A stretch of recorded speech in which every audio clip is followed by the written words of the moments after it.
নমস্কার বন্ধুরা, ডাক কিচেন উইথ ভিলেজ ফুডে আপনাদেরকে স্বাগত। প্রতিদিনের মতন আবারও চলে এসেছি একটা মজাদার রেসিপি নিয়ে।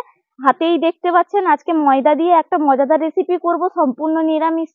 অবশ্যই সবাইকে ভালো লাগবে। ভালো লাগলে প্রথম থেকে শেষ পর্যন্ত দেখার অনুরোধ রইল।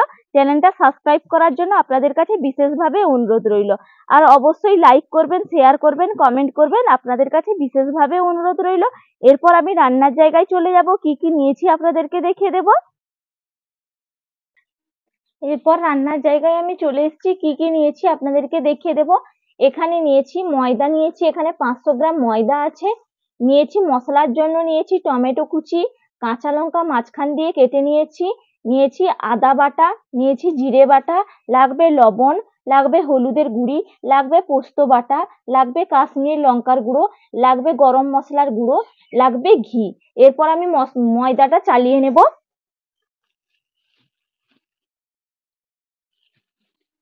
একটা চালুনি নিয়েছি, চালুনি দিয়ে আমি ময়দাটা প্রথমে চালিয়ে নেব।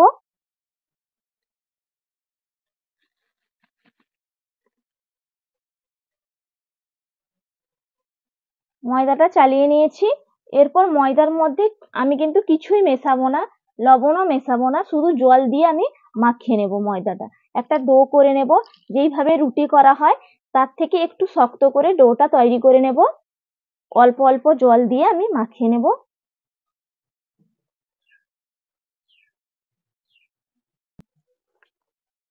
দেখুন একটা ডো তৈরি করে নিয়েছি। এরপর একটা গামলা নিতে হবে, একটা গামলা নিয়েছি, গামলার মধ্যে আমি জল দিয়ে দেব।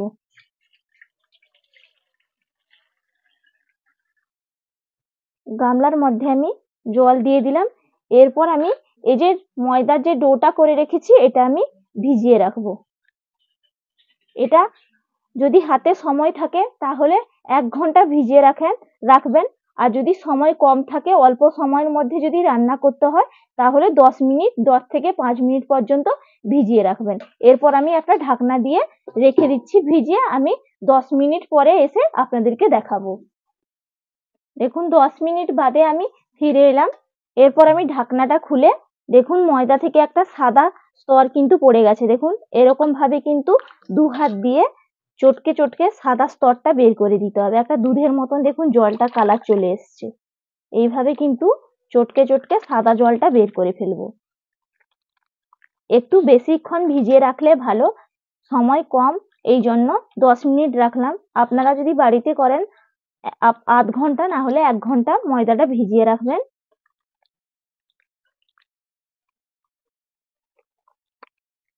দেখুন পুরো সাদা দুধের মতন কিন্তু জলটা একদম বেরিয়ে গেছে। এরপর আমি ময়দাটা তুলে আবার একটু থালার মধ্যে রেখে দিচ্ছি। তারপর আবারও এরকম ধুয়ে নিতে হবে, 6 থেকে 7 বার ধুয়ে নিতে হবে, যাতে যতক্ষণ পর্যন্ত পরিষ্কার জল না বেরিয়ে যাচ্ছে ততক্ষণ পর্যন্ত কিন্তু ধুয়ে নিতে হবে। দেখুন আগের জলটা কিন্তু ফেলে দিয়েছি, একদম দুধের মতন সাদা জল বেরিয়েছিল। আবারও কিন্তু গামলার মধ্যে জল নিয়ে নিয়েছি, আবারও কিন্তু ধুয়ে ফেলবো। একইভাবে চটকে চটকে কিন্তু ধুয়ে নিতে হবে যতক্ষণ পর্যন্ত স্বচ্ছ জল না বেরিয়ে আসছে। দেখুন আবারও কিন্তু একবারে সাদা জল বেরাচ্ছে। দেখুন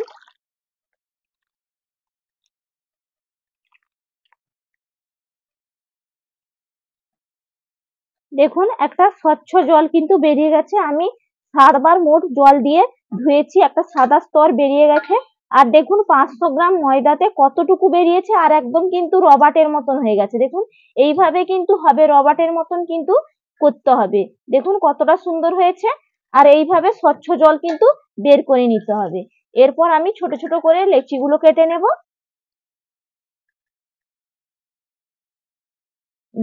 জল থেকে এইভাবে চিপে নিলাম। এরপর আমি থালার মধ্যে রেখে দিচ্ছি। তারপর আমি ছোট ছোট লেচি করে কেটে নেব।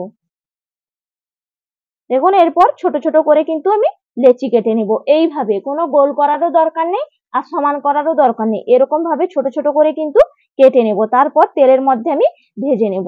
দেখুন এইভাবে কিন্তু তৈরি করে নিতে হবে প্রত্যেকটা।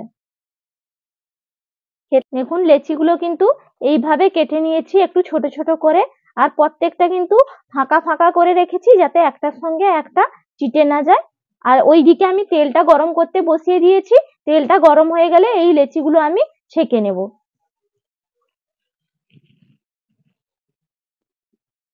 তেলটা গরম হয়ে গেছে, এরপর একটা একটা লেচি আমি দিয়ে দেব। এইভাবে দিয়ে দিচ্ছি, একসঙ্গে কিন্তু অনেকগুলোই ভাজা যাবে।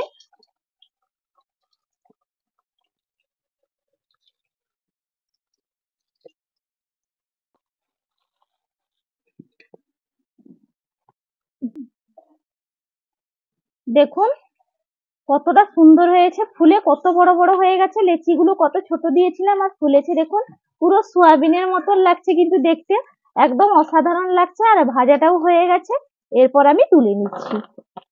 দেখুন পুরো দেখতে কিন্তু সোয়াবিনের মতনই লাগছে। সবগুলো তুলে নিলাম, এরপর আমি মশলাটা করে নেব। দেখুন কড়াইটা গরম হয়ে গেছে, কড়াইয়ের মধ্যে আমি দিয়ে দিচ্ছি তেল। দিয়ে দিলাম তেল, তেলটা গরম হয়ে গেলে আমি তেজপাতা আর গোটা এলাচ দিয়ে দেব। তেলটা গরম হয়ে গেছে, দিয়ে দিলাম তেজপাতা, এরপর দিয়ে দেব গোটা এলাচ, দিয়ে দেব কাঁচা লঙ্কা। লঙ্কাটা ভালো করে ভেজে নিয়েছি, এরপর টমেটো কুচিগুলো দিয়ে দিলাম। এর উপর দিয়ে দেব জিরে বাটা, আদা বাটা। এরপর ভালো করে কষিয়ে নেব মশলাটা। দেখুন ভালো করে মশলাটা কষিয়ে নিয়েছি, এরপর আমি এর মধ্যে দিয়ে দেব কাশ্মীরি লঙ্কার গুঁড়ো, দিয়ে দেব হলুদের গুঁড়ি, দিয়ে দেব পরিমাণ অনুযায়ী লবণ।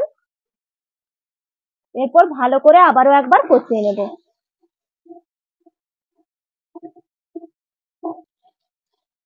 দেখুন মশলাটা কিন্তু ভালো করে কষিয়ে নিয়েছি, আর দেখুন কত সুন্দর একটা কালারও চলে এসছে।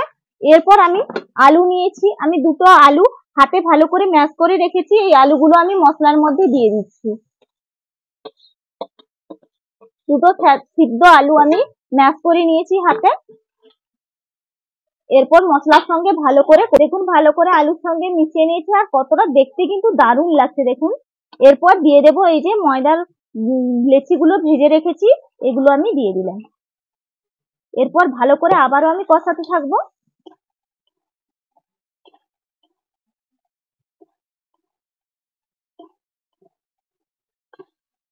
দেখুন ভালো করে আমি মিশিয়ে নিয়েছি, আর দেখতে কিন্তু অসাধারণ লাগছে।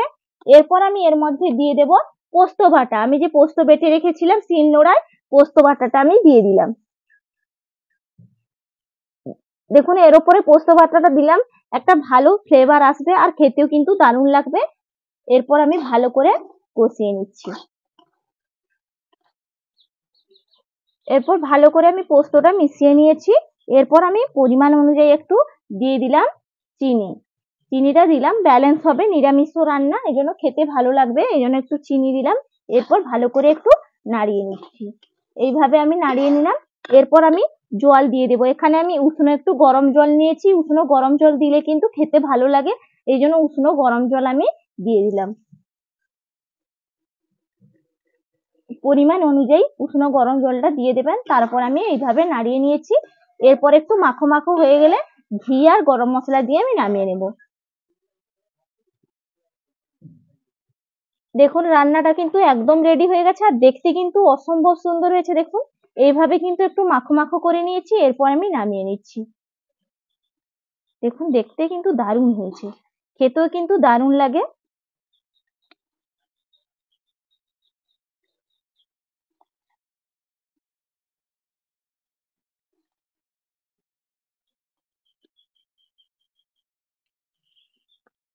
দেখুন একদম রান্নাটা রেডি করে নিয়েছি, এরপর আমি ওপর থেকে দিয়ে দেব পরিমাণ অনুযায়ী গরম মশলার গুঁড়ি, ছড়িয়ে দিলাম।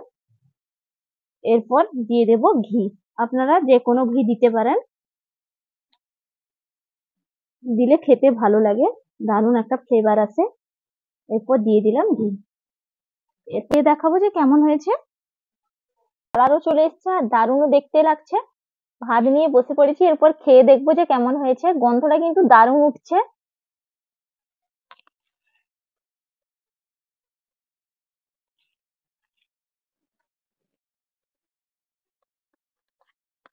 সেন্ট পুরো অপূর্ব, অপূর্ব সেন্ট।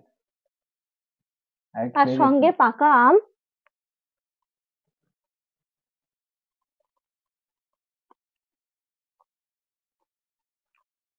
হুম। দারুণ হয়েছে। আহ কেউ বুঝতেই পারবে না যে এটা ময়দা দিয়ে করা হয়েছে, এতটা সুন্দর হয়েছে। বুঝতে পারছো? না, দারুণ লাগছে খেতে। বোঝার কোনো উপায় নেই।